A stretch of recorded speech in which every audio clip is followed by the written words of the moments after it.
tengah malam yang mencekam di gedung Kejaksaan Tinggi Bengkulu. 4 orang petinggi perusahaan besar yang biasanya duduk di kursi empuk ruang rapat, kini harus rela berganti pakaian dengan rompi oranye. Setelah menjalani pemeriksaan maraton selama 11 jam, 4 bos rekanan proyek pembangkit listrik tenaga air atau PLTA Musi resmi dijebloskan ke sel tahanan. Mereka diduga kuat terlibat dalam pusaran korupsi yang menguapkan uang negara hingga 13 miliar rupiah.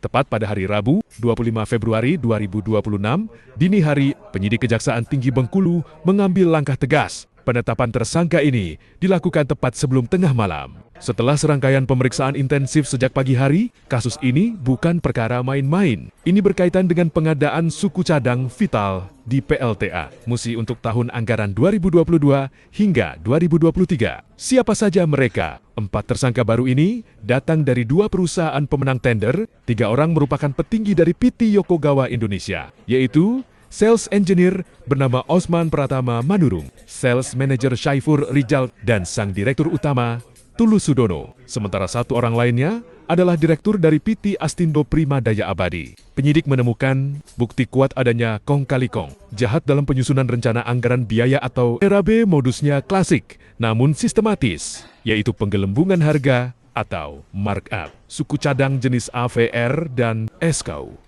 Bayangkan, dari selisih harga yang tidak wajar itu, negara dipaksa menanggung kerugian hingga 13 miliar rupiah. PLTA Musi adalah aset strategis dan vital bagi pasokan listrik di wilayah Bengkulu dan sekitarnya. Ketika proyek pengadaan suku cadang di objek vital seperti ini dikorupsi, dampaknya bukan hanya soal angka di atas kertas. Tindakan para tersangka ini tidak hanya merugikan keuangan negara, tetapi juga mengancam stabilitas operasional pembangkit listrik yang menjadi tumpuan hidup masyarakat banyak.